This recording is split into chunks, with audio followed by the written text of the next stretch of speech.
Erev Tov, Shana Tova. Tonight, I'd like to speak to you about faith, the ancient faith of Abraham, the faith we've come here to revive. In fact, some might call the Jewish New Year a faith revival, a time to renew and return to God or divinity or whatever name you choose for the mystery. Life's difficulties can often shake us of our faith, but they can also strengthen it. I'd like to share 4 stories of individuals who encountered life's traumas, and instead of being destroyed by them, they found new meaning and purpose in their lives. 3 of these stories are about people living in our world. One story tells of a man who lived long, long ago. The first story is that of a 27-year-old man I met while serving as an interfaith hospital chaplain at UCLA Medical Center. I will call him, for the sake of this sermon, Eric. Eric was handsome and passionate, joyful and free. His open spirit was a refreshing breeze to the nurses, to the doctors, and to myself. A trail of professionals as well as friends came in and out of Eric's room, each seeking the medicine of his effusive demeanor. As we spoke, I asked him what helped him to cultivate this open, joyful exuberance in the face of his stage 4 brain cancer and terminal prognosis. He answered that in spite of a chaotic childhood which included poverty, abuse, and his parents' drug addictions, it was his Buddhist faith and what it had taught him. He had lost his identity as a skateboarder, a ladies' man, a construction worker, yet he had found a tremendous peace within that came from radical acceptance. Cancer and Buddhism, he said, had been the cause of his peace and joy, as they had taught him, and I'm quoting him, to let go of everything and then let go of that. Letting go was his secret to joy and peace. And then there was my nurse friend, I'll call her Sharon, who, in spite of being on the COVID unit from the very beginning of the pandemic, suffering the loss of her mother, budget cuts, headaches with nursing administration, she continued to be as present and loving as possible with every patient. She met them where they were, not just using her technical expertise and exceptional professionalism, but she nurtured them spiritually and emotionally. What gave her the strength to face her 1500th day like the first? It was her faith in God, in God's words. On many occasions, she would open her phone and show me verses from the Bible that gave her the inspiration that day and the will to keep going, to keep showing up with full heart and mind, in spite of the daily trauma she faces. Her faith, she says, is her strength. And then there's Scarlett Lewis, a mother of a Newtown student in Connecticut, who, after losing her 5-year-old son in the school massacre there, wrote a book called Nurturing, Healing Love, where she explains her spiritual journey into faith and healing after tragedy. Instead of losing faith at her horrific loss, Scarlett turned ever lovingly to God. Scarlett chose to use her son's life and spirit as the source of her purpose to help the world understand his teaching in his last words written on their home chalkboard: nurturing, healing, love. What the 3 of these individuals share in common is that they let go of their fears and despair, and they drew meaning from their suffering. Eric, Sharon, and Scarlett let go and let God. They all let go of their resistance to life as they encounter it. What does let God mean? It means releasing the struggle and saying yes to what is.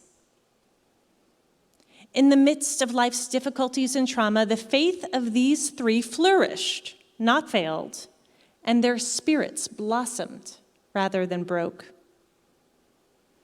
During COVID, each one of us has had to confront the unknown. We have experienced personal losses and collective ones. Previous comforts, those of closeness and gathering, became dangerous. Our busyness, our preoccupations with the outer world came in some cases to an end.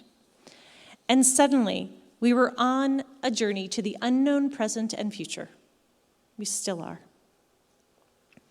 For those of us in the midst of pain, the unknown, the bewilderment, such faith like Eric's, Sharon's, and Scarlett's just might not be possible for us yet. We may sit here and marvel and say, my goodness, I barely have this kind of faith to get through a regular day. How can someone in such circumstances use it for the good, to help ease the suffering of others? How can we begin our new year by releasing control and embracing what we have been given, whether the path of ease or the path of loss? The unthinkable loss that each of our subjects experienced and the grace that they found has roots in our Jewish tradition, which takes us to the fourth story, the Torah portion that we will read here tomorrow, the near sacrifice of Isaac. Isaac, in our Torah, he is spared. The story of sacrifice or near sacrifice teaches about the strength of Abraham's faith. The faith story, it turns out, is a Jewish story. It's a Rosh Hashanah story. Much has been written about Abraham's faith, and many have questioned God for such an unthinkable command. But I want to reach back to contemplate how Abraham's faith was so great that he was willing to give up his son and give it all. The text at the beginning of this Torah portion we will read tomorrow states, God put Abraham to the test, saying, Abraham. And Abraham answered, Hineni, here I am. And he said, take your son, your favored one, Isaac, whom you love, and go to the land of Moriah and offer him there as a burnt offering, right? Just hearing those words, very harsh. And Abraham saddled his donkey and took with him 2 of his servants and his son Isaac. He split the wood for the burnt offering, and he set out for the place of which God had told him. On the 3rd day, Abraham looked up, and he saw the mountain, Mount Moriah, from afar. And then Abraham said to his servants, you stay here with the donkey. The boy and I will go up there. We will worship, and we will return to you. Abraham's faith in God's promise of future descendants was so strong that he must have known that God could not follow through with God's request. We see that in his direction to his servants, right? What does he say? He says, you stay here. We will worship, and we will return to you. Abraham's faith lay right there in the text before his ascent to Mount Moriah. We, Abraham and Isaac, will be back to you, servants. Not I, Abraham alone, will return to you.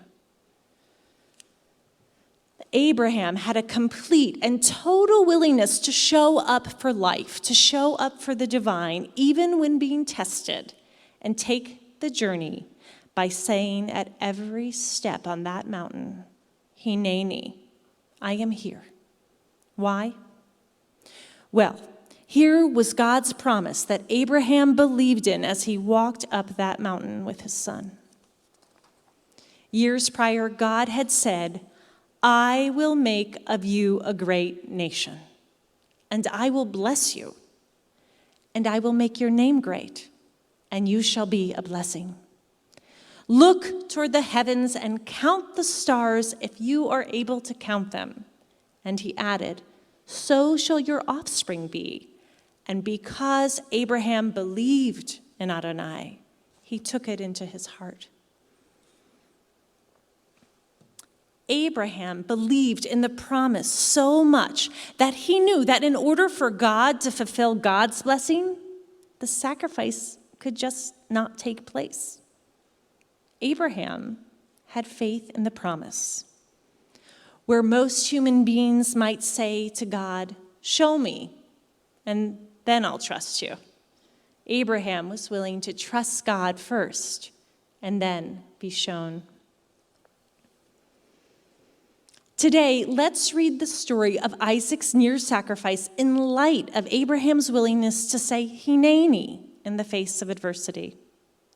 He had already wandered through the desert, left his birthplace, and accepted his responsibility for the covenant, which truly is what Eric, Sharon, and Scarlett did. And letting God, letting the path unfold and meeting it with what we have: strength, faith, muscle, healing, love. Walking in faith is not easy. Giving up control of things big and small is what keeps us up at night. We ask the questions: will life ever go back to normal? Will there be a post-COVID world? Will this isolation be forever? Where will my child go to school? Will they go to school? What classes will they be in? What college will he go to? Will this illness ever be healed? Can I get through this divorce? Can I get through this marriage? Will my children have jobs? Will I live another year? Will my business succeed? Who will care for my children if I die? Who will care for me as I grow older? What responsibility do I have for my aging parents? And if you happen to travel, will I get the aisle seat on my plane ride? Many of us lose sleep on this journey. We don't yet know how to cultivate the faith of Abraham. Because the truth is, we don't like to lose control. In fact, we act sometimes as if we are in control. But those of us who have walked in the shadows of life, and there are many of you here who have, know that we are not, and that the only way to get through this life with calm and ease is to walk confidently in this COVID time and to say to each moment, exalted or depressed, Hineni. To let go of control, let go of how we think our lives should flow, and let God. Let the divine take us into the spiritual rivers where the waters run deep. For the promise made to Abraham and to us was not that everything should go Abraham's way or ours, with the map that we set when we wake up. The perfect job, the perfect spouse, the perfect home, the perfect children, but the promise was the descendants would be as many as those stars in the sky. And it's true.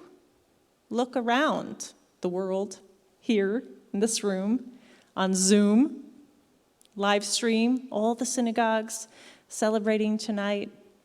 We are God's promise to Abraham fulfilled. The promise is here today. Here's what happens when you start to say yes.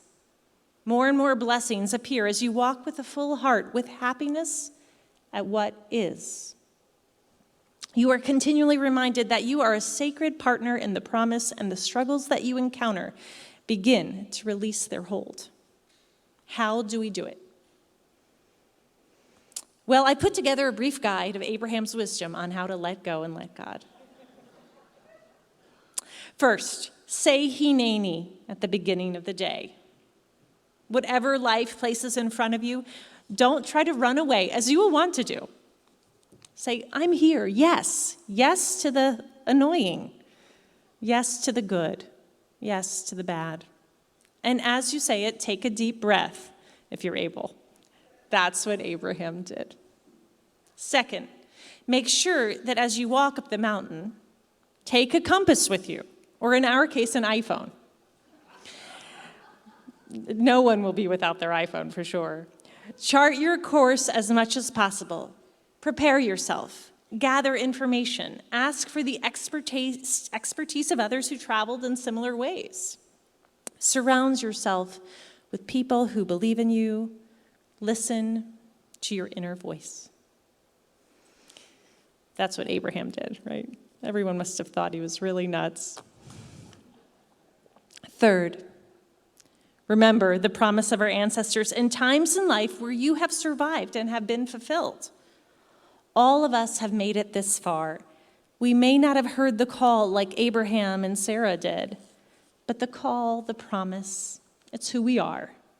their promise is ours. And that promise can guide us to go out in the world or the internet to step into faith and allow the divine to lead the way. Fourth, all of these steps lead us to a place of tshuva, a return to God, a place where we can open and let go of control, and where in letting go, let the divine occupy its rightful place, the heart. I know that there are many in this congregation who have learned the faith of Abraham and practice Hineni every day. You say Hineni in caring for a sick spouse and trying to heal a sick child. You say Hineni as you care for an ailing parent. You say Hineni when someone is in need. You say Hineni getting up in pain every day. You say Hineni to your struggle with anxiety. You say Hineni to challenging financial circumstances. We know you are doing enough. And by being here together at the beginning of the Days of Awe, at this faith revival, we can continue or begin to say Hineni in this moment together. Let's try it. Hineni. Let's hear a little louder. Hineni. Hinenu. We are here. Hinenu. When the going gets tough, and when the going is easy. So when the troubles of the world come to you, as they invariably will, an ailing aunt, a sick child, a learning disability, a car that is stalled in traffic before you, a lost cell phone, a cracked roof, a forest fire, a flood, a death of a loved one, a pandemic, can we begin to let go and let God? Abraham's faith anchors us to the covenant established so long ago. We are those stars in the sky, not fully conscious yet of our own light, who need only to let go of the fear of life to embrace the divine splendor. Even as we move on from loss and grief, Hineni. Letting go and letting God means continually clearing out the space in our hearts so we can embrace life and its struggle. As you prepare yourself for the new year and take that first deep breath as you, like Abraham, step into the path of faith, you may find that the journey of faith makes your life a little easier. Not in the sense that difficulties and sorrows don't meet you. We know there's no magic wand. But because you've decided to say yes. You've decided to embrace rather than resist what has been placed before you. And you are assured, because like with Abraham, you know that your life has significance as part of the greater web of our people's destiny. It begins with Hineni, saying yes. It begins with letting go of that which we cannot control. Begins with letting God. And it culminates in a return, a tshuva, that brings forth the prophetic promise of Isaiah, that as we let go of the reins and allow the divine to enter our hearts, we will, as the prophet states, no longer need the sun for light by day, nor the shining of the moon for radiance by night, for the infinite shall be our everlasting. So, at this year's Jewish Faith Revival of 5782, let's say Hineni together. Let's walk with each other, Zoom with each other, and work together in this faith of Abraham to let go and let God now and forever. Let us say, Amen. Shana Tova.